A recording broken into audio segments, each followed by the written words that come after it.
AP ముఖ్యమంత్రి చంద్రబాబు హైదరాబాద్ నుంచి Singapore వెళ్లారు. ఈ పర్యటనలో సీఎం చంద్రబాబు వెంట మంత్రులు నారా లోకేష్, టీజీ భరత్, పి నారాయణ ఉన్నతాధికారులు కూడా ఉన్నారు.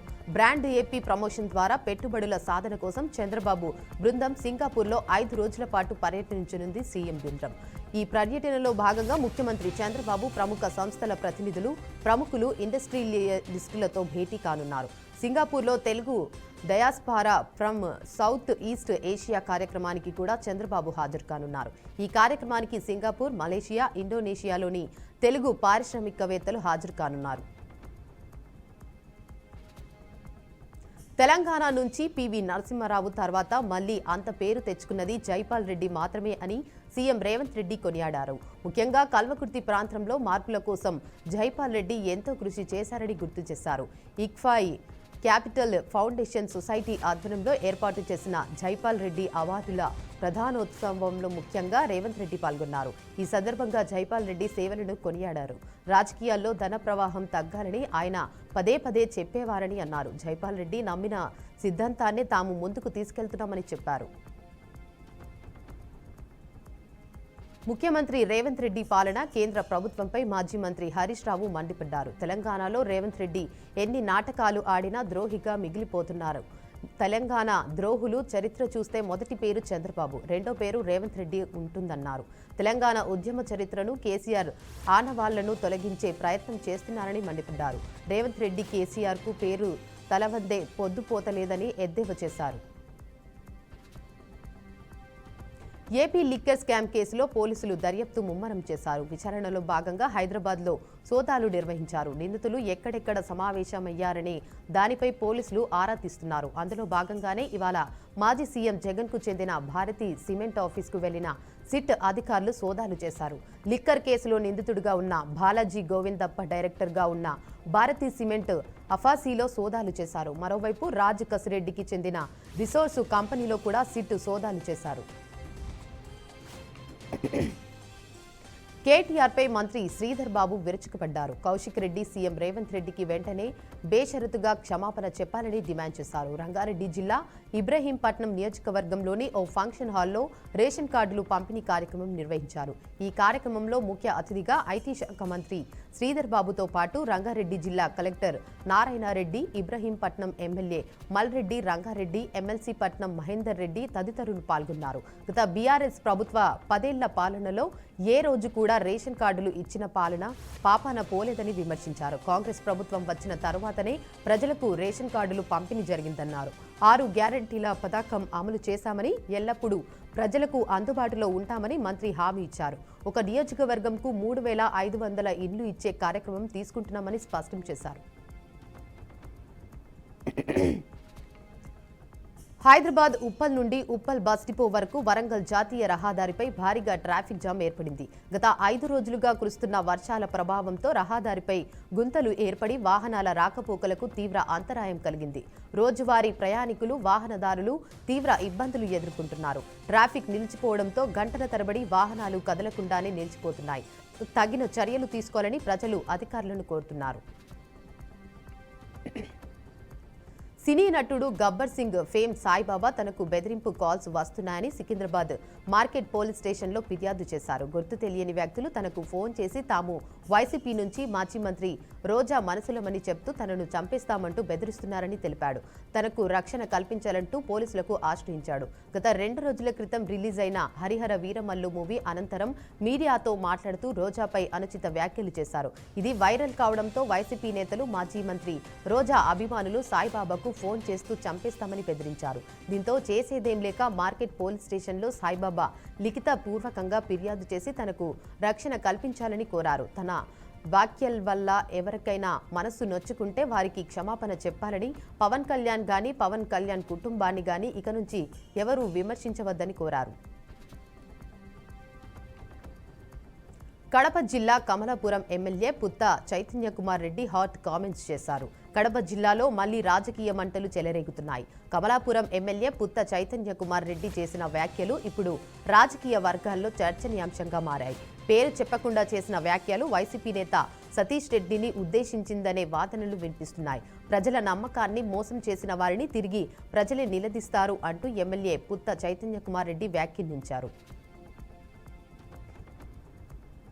కడపలో నేరాలు, చట్టశాంతి అంశాలపై సమగ్ర సమీక్ష నిర్వహించారు. రాయలసీమ డీఐజీ కోయ ప్రవీణ్ కుమార్ ఆధ్వర్యంలో జరిగిన క్రైమ్ రివ్యూ మీటింగ్కు జిల్లా కలెక్టర్ శ్రీధర్, ఎస్పీ అశోక్ కుమార్ హాజరయ్యారు.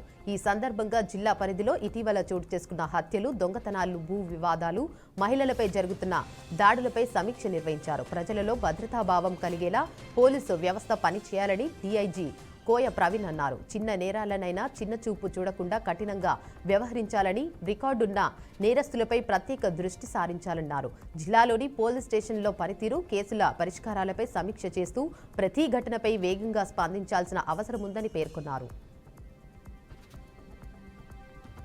ప్రకాశం జిల్లా దోర్నాలలో మాజీ సీఎం స్వర్గీయ ఎన్టీఆర్ కాంస్య విగ్రహావిష్కరణ కార్యక్రమం ఎర్రగొండపాలెం నియోజకవర్గంలోని టీడీపీ ఇన్ఛార్జి గూడూరు ఎరెక్షన్ బాబు ఆధ్వర్యంలో ఘనంగా నిర్వహించారు. ఈ కార్యక్రమానికి ముఖ్య అతిథులుగా రాష్ట్ర మంత్రులు అన్నం రామనారాయణ రెడ్డి, ఢోలా బాల వీరాంజనేయ స్వామి, గొట్టిపాటి రవి పాల్గొన్నారు. గత ప్రభుత్వ ప్రజలను మోసం చేసిందని, ఈ ప్రభుత్వంలో ఉన్నటువంటి రైతులకు ప్రాజెక్టు ద్వారా నీళ్లు ఇస్తామని చెప్పి రైతులను మోసం చేసినట్లు తెలిపారు. కల్లబొల్లి మాయ మాటలు చెప్పడం గత వైసీపీ ప్రభుత్వానికి అలవాటు అని ఆయన ఎద్దేవా చేశారు. ఎన్నికల సమయంలో ప్రజలకు ఇచ్చిన హామీలు అమలు చేస్తున్నామని గుర్తు చేశారు. అనకాపల్లి జిల్లాలో కేటీఆర్ తెలంగాణ రాజకీయాలపై AP BJP MP CM Ramesh కీలక వ్యాఖ్యలు చేశారు. తెలంగాణలో బీజేపీ, టీడీపీ పొత్తు పెట్టుకుంటే పుట్టగతులు ఉండవని బీఆర్ఎస్ భయపడుతుందని అన్నారు. కేటీఆర్, నువ్వు మాట్లాడే భాష, బిహేవియర్ ఎలా ఉందో చూసుకోమని తెలంగాణ ప్రభుత్వంలోనే తెచ్చుకుంటే నాకేం సంబంధం అని కేటీఆర్ పై విరుచుకుపడ్డారు. అసత్య ఆరోపణలు చేసినందుకు కేటీఆర్ క్షమాపణ చెప్పాలని డిమాండ్ చేశారు. బీజేపీ, టీడీపీ ఉమ్మడిగా పోటీ చేస్తే భవిష్యత్తులో ఏదైనా జరగవచ్చన్నారు. టీడీపీ, బీఆర్ఎస్ పొత్తులో 300 ఓట్లతో ఎలా గెలిచావో అని, నేను ఎలా సహకరించానో మర్చిపోయావా అని అన్నారు. నీ గురించి చెప్పాలంటే చాలా ఉన్నాయి, సంస్కారం అడ్డు వచ్చి చెప్పలేదన్నారు. తెలంగాణ ప్రజలకు, దేశ ప్రజలకు నువ్వు సమాధానం చెప్పాలన్నారు. కేటీఆర్తో మీడియా సమక్షంలో చర్చకు రెడీ అని AP BJP MP CM Ramesh సవాల్ విసిరారు. రాజన్న సిరిసిల్ల జిల్లా కేంద్రంలోని కార్గిల్ లేక్ వద్ద కార్గిల్ దివాస్ను బీజేపీ ఆధ్వర్యంలో ఘనంగా నిర్వహించారు. ఈ కార్యక్రమానికి ముఖ్య అతిథులుగా B Krishna, military commanding officer SM Sagar Singh, Subedar మేనేజర్లు హాజరయ్యారు. బీజేపీ నాయకులు, కార్యకర్తలు, మాజీ మిలిటరీ ఉద్యోగులు, ఎన్సీపీ క్యాడెట్లు ఇట్టి కార్యక్రమంలో పాల్గొని విజయవంతం చేశారు. మన సైనికులు ప్రాణాలను తెగించి పోరాడి పాకిస్తాన్ ముష్కరులను తరిమి కొట్టి విజయాన్ని అందించారని కొనియాడారు. కార్గిల్ విజయానికి సిద్ధంగా సిరిసిల్ల పట్టణంలోని వర్ధనకుంటను అభివృద్ధి చేసి కార్గిల్ యుద్ధంలో పాల్గొన్న వైజయంతి ట్యాంకును ఏర్పాటు చేసినట్లు తెలిపారు. దీని ద్వారా కార్గిల్ లేక్ అనే నామకరణం చేసినట్లు గుర్తు చేశారు. మన సైనికులు త్యాగాలను మరవకుండా ఉండేందుకు ప్రతి సంవత్సరం జూలై 26న కార్గిల్ విజయ దివన్ను ప్రభుత్వం నిర్వహించడం చాలా హర్షించదగ్గ విషయమన్నారు.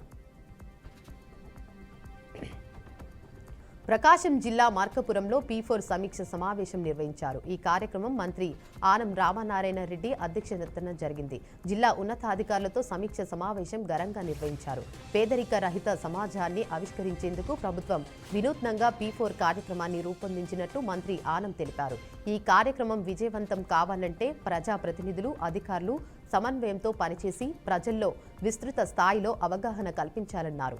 ఏపీలో పేదరిక నిర్మూలన దిశగా ప్రతి ఒక్కరూ కృషి చేయాలని ఆయన పిలుపునిచ్చారు. రాష్ట్ర ప్రభుత్వం ప్రభుత్వ పారిశ్రామిక శిక్షణ సంస్థలను టాటా సంస్థ సహకారంతో అడ్వాన్స్డ్ టెక్నాలజీ సెంటర్లుగా తీర్చిదిద్దుతుందని ఎమ్మెల్యే గూడెం మహిపాల్ రెడ్డి అన్నారు. ఆధునిక పారిశ్రామిక రంగానికి అనుగుణంగా నూతన కోర్సులు ప్రారంభించడంతో పాటు ప్రాంగణ నియామకాల ద్వారా ప్రముఖ పరిశ్రమలలో ఉద్యోగ అవకాశాలు లభిస్తాయని ఎమ్మెల్యే అన్నారు. అనంతరం రామచంద్రపురం డివిజన్ పరిధిలోని పటాన్చెరు ఐటీఐ ప్రాంగణంలో నూతన కోర్సులకు సంబంధించిన బ్రోచర్ ఎమ్మెల్యే ఆవిష్కరించారు. పరిశ్రమల అవసరాలకు అనుగుణంగా ఐటీఐ, ఏటీసీ సెంటర్లలో శిక్షణ అందించడం ద్వారా వారిని నిపుణులైన ఉద్యోగులుగా తీర్చిదిద్దడం సాధ్యమవుతుందని తెలిపారు. ప్రధానంగా ప్రస్తుత మార్కెట్లో డిమాండ్ ఉన్న 6 కోర్సులను విద్యార్థులకు అందుబాటులోకి తీసుకొని వచ్చారన్నారు. వనపర్తి జిల్లా కొత్తకోట పట్టణ ఆర్యవైశ్య సంఘం అధ్యక్షుడు భీమా చంద్రకాంత్ ఎన్నికయ్యారు. ఆర్యవైశ్య మహాసభ ఆధ్వర్యంలో కొత్తకోట పట్టణ ఆర్యవైశ్య సంఘానికి ఎన్నికల అధికారిక భీమా ప్రభాకర్ ఎన్నికలు నిర్వహించారు. మొత్తం 8 మంది అధ్యక్ష పోటీలో పాల్గొనగా 6 స్వచ్ఛందంగా విరమించుకున్నారు. అంతిమ పోరులో భీమా చంద్రకాంత్, విశ్వనాథం, వెంకటరమణ పోటీగా నిలిచారు. నిన్న ఉదయం 9 గంటల నుండి మధ్యాహ్నం 1 గంటల వరకు ఓటింగ్ నిర్వహించారు. అనంతరం 3 గంటలకు కౌంటింగ్ ప్రక్రియ ప్రారంభించారు. మొత్తం 820 ఓట్లకు గాను 590 పోల్ అవ్వగా గెలిచిన అభ్యర్థి భీమా చంద్రకాంత్ కు 454 ఓట్లు, రమణకు 131 రాగా 323 ఓట్ల ఆధిక్యంతో భీమా చంద్రకాంత్ విజయం సాధించారు. ఎన్నికల అధికారి భీమా ప్రభాకర్ ప్రకటించి ధృవీకరణ పత్రాన్ని అందజేశారు. కడప జిల్లాలోని municipal commissioner Manoj Kumar Reddy media సమావేశం నిర్వహించారు. 10,000 కుటుంబాలకు P4 పద్ధతిలో లబ్ధి చేకూర్చేందుకు ప్రణాళిక చేస్తున్నట్లు తెలిపారు. కడపలో ఆర్థికంగా సామాజికంగా ఉన్న పెద్దలు మార్గదర్శిలో భాగస్వామ్యం కావాలని కోరుతున్నట్లు ఆయన చెప్పారు. కడప నగరంలో భావన అనుమతుల కోసం ప్రతి శుక్రవారం ఓపెన్ ఫోరం నిర్వహిస్తున్నామని అన్నారు.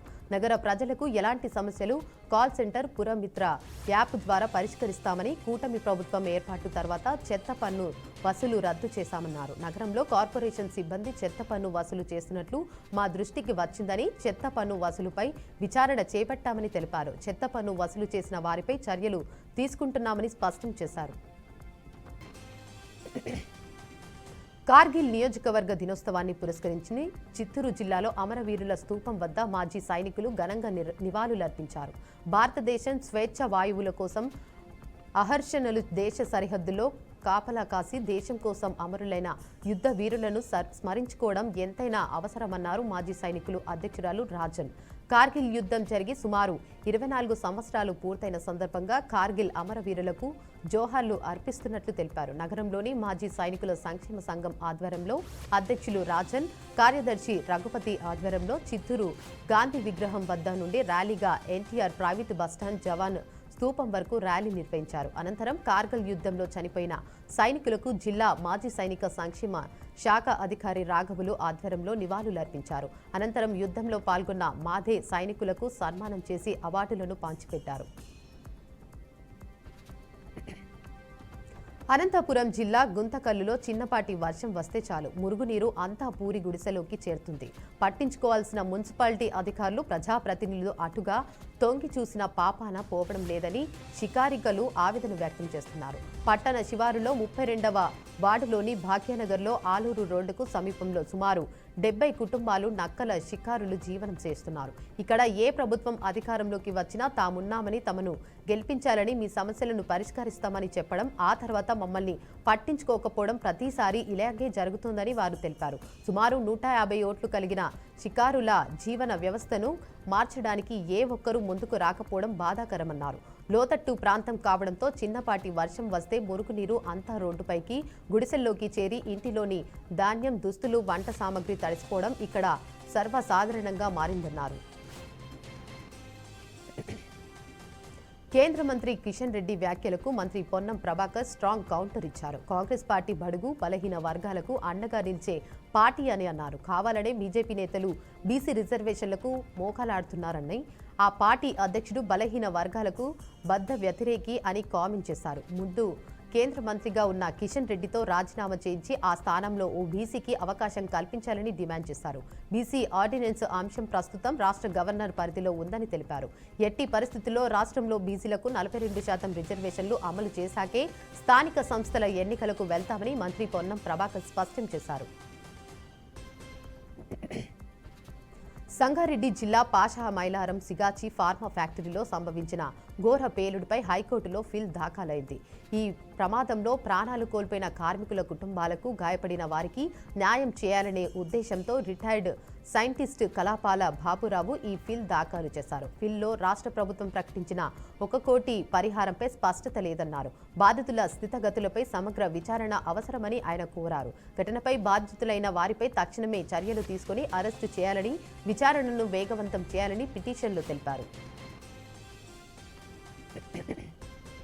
బీజేపీ కార్యకర్తల విషయంలో ఎంపీ డీకే అరుణ కీలక వ్యాఖ్యలు చేశారు. తాను లోపలొకటి బయటకొకటి మాట్లాడే వ్యక్తి కాదని అన్నారు. మహబూబ్ నగర్లో పర్యటించిన ఆమె బీజేపీ లో చీఫ్ రామచంద్రరావు ముందే సంచలన వ్యాఖ్యలు చేశారు. పార్టీలో కొందరు నష్టం కలిగిస్తున్నారని, ఎన్నికల సమయంలోనూ కమలంకు ఓటు వేయలేదని ఆరోపించారు. అలాంటి వారి వల్ల పార్టీకి తీవ్ర నష్టం జరుగుతుందన్నారు. తెలంగాణ రాష్ట్రంలో కురుస్తున్న భారీ వర్షాల నేపథ్యంలో ప్రజలకు ఎలాంటి ఇబ్బందులు కలగకుండా అత్యవసర పనుల నిమిత్తం రాష్ట్ర ప్రభుత్వం కీలక నిర్ణయం తీసుకుంది. డిజాస్టర్ మేనేజ్మెంట్ డిపార్ట్మెంట్ ద్వారా రాష్ట్రంలోని ప్రతి జిల్లాకు ₹1,00,00,000 చొప్పున మొత్తం 33 కోట్లను తక్షణమే విడుదల చేసింది.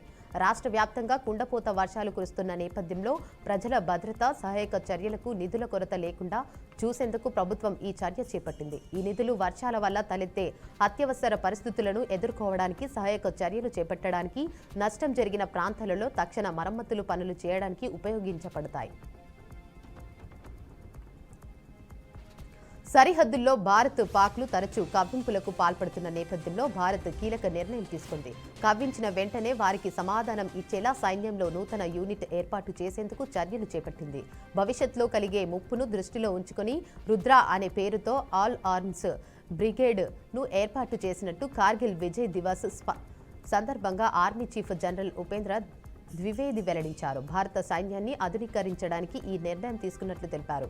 రుద్ర కింద పదాతిదళం, మైకనైజ్డ్ పదాతిదళం, సాయుధ యూనిట్ల, ఫిరంగి దళం, ప్రత్యేక దళాలు, మానవరహిత వైమానిక వ్యవస్థలు వంటి పోరాట భాగాలను ఏకీకృతం చేసినట్లు తెలిపారు.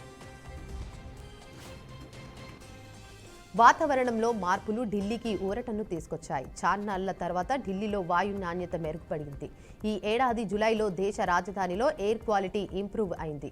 వాయు నాణ్యత సంతృప్తికర కేటగిరీలో నమోదు అయింది. ఢిల్లీలో ఈ కేటగిరీలో ఎయిర్ క్వాలిటీ చూపించడం చాలా అరుదైన విషయం. జూలై 23వ తేదీన సిటీలో ఎయిర్ క్వాలిటీ ఇండెక్స్ కేవలం 67 గాగా నమోదైంది. కేంద్ర కాలుష్య నియంత్రణ బోర్డు ప్రకారం 67 AQI అనేది సంతృప్తికరమైంది. బీహార్ ముఖ్యమంత్రి నితీష్ కుమార్పై కేంద్ర మంత్రి చిరాగ్ పాస్వాన్ తీవ్ర ఆగ్రహం వ్యక్తం చేశారు. నితీష్ కుమార్కు మద్దతు తెలిపినందుకు చింతిస్తున్నారని అన్నారు. బీహార్ అసెంబ్లీ ఎన్నికలకు ముందు సొంత పార్టీ నుంచే నితీష్ కుమార్పై విమర్శలు వెల్లువెత్తుతున్నాయి. ఇటీవల బీహార్లో హోంగార్డు నియామక పరీక్ష రాసేందుకు వచ్చిన ఒక విద్యార్థిని స్పృహ తప్పి పడిపోగా అంబులెన్స్లో ఆమెపై అత్యాచారం జరిగిన ఘటనపై చిరాగ్ పాస్వాన్ స్పందిస్తూ నేరస్తుల ముందు బీహార్ యాంత్రాంగం చేతులెత్తేసిందన్నారు. హత్యలు, దోపిడీలు, కిడ్నాప్లు, అత్యాచారాలు నిత్యకృతంగా మారాయని ఆందోళన వ్యక్తం చేశారు. ఉత్తరాఖండ్ రాష్ట్రంలో కొన్ని రోజుల భారీ వర్షాలు బీభత్సం సృష్టిస్తున్నాయి. నగదు పొంగి పొర్లటంలో ఆకస్మిక వరదలు సంభవిస్తున్నాయి. పలు ప్రాంతాల్లో కొండ చర్యలు వెలుగుపడుతుండటంతో రాకపోకలు అంతరాయం ఏర్పడింది.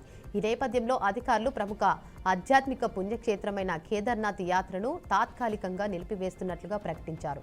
రుద్రప్రయాగ్ జిల్లాలోని గౌరీకుండ్ వద్ద భారీగా కొండ చర్యలు విరిగిపడటంతో యాత్రికుల భద్రత దృష్టిలో ఉంచుకొని ఈ నిర్ణయం తీసుకున్నారు. పరిస్థితి అనుకూలంగా మారిన తర్వాత యాత్రను పునరుద్ధరిస్తామని అధికారులు తెలిపారు. సీనియర్ రాజకీయవేత్త, కేంద్ర మాజీ మంత్రి అశోక్ గణపతిరాజు గోవా గవర్నర్గా పదవి ప్రమాణ స్వీకారం చేశారు. ఈ కార్యక్రమానికి పలువురు కేంద్ర మంత్రులు, ఏపీ మంత్రులు పాల్గొన్నారు. ఈ సందర్భంగా రాష్ట్ర వ్యాప్తంగా ఉన్న ప్రముఖులు ఆయనకు శుభాకాంక్షలు తెలుపుతుండగా సీఎం చంద్రబాబు నాయుడు తన ఎక్స్ ఖాతాలో ఆసక్తికరమైన ట్వీట్ చేశారు. అందులో అశోక్ గణపతిరాజు గోవా రాష్ట్ర గవర్నర్గా ప్రమాణ స్వీకారం చేసిన సందర్భంగా ఆయనకు హృదయపూర్వక శుభాకాంక్షలు అని రాసుకొచ్చారు. మంత్రి లోకేష్ కూడా సోషల్ మీడియా వేదికగా శుభాకాంక్షలు తెలిపారు. భారత్కు చెందిన సున్నితమైన శ్రమతో కూడిన రంగాలను కాపాడుకునే విధంగా యూకేతో స్వేచ్ఛ వాణిజ్య ఒప్పందం చేసుకున్నామని వాణిజ్య మంత్రి పీయూష్ గోయల్ చెప్పారు. ఇది వాణిజ్య ఒప్పందాల్లోనే గోల్డ్ స్టాండర్డ్ అని కొనియాడారు. అంతర్జాతీయ వేదికపై భారత్ ప్రాముఖ్యతను ఈ ఒప్పందం అద్దం పడుతుందని చెప్పిన ఆయన ఏమాత్రం కాంప్రమైజ్ అవ్వకుండా భారత్కు సాధ్యమైనంత లాభం దక్కేలా ఈ ఒప్పందం చేసుకున్నామని అన్నారు. ఆసియా కప్ 2025 తేదీలు ఖరారయ్యాయి. ఈ టోర్నమెంట్ సెప్టెంబర్ 9న ప్రారంభమై సెప్టెంబర్ 28న ముగుస్తుంది. యునైటెడ్ అరబ్ ఎమిరేట్స్లో ఈ టోర్నమెంట్ నిర్వహించనున్నారు. దుబాయ్, అబుదాబి నగరాలు ఆతిథ్యం ఇవ్వనున్నాయి. ఈసారి ఆసియా కప్ ఆతిథ్య హక్కులు భారత్వే అయినప్పటికీ తటస్థ వేదికలో ఈ ఈవెంట్ను నిర్వహించడానికి బీసీసీఐ అంగీకరించింది. ఆసియా కప్లో మొత్తం 8 జట్లు పాల్గొంటాయి. Bharat, Sri Lanka, Pakistan, Afghanistan, Bangladesh, Hong Kong, UAE, Oman జట్లు ఈ టోర్నీలో తలపడనున్నాయి.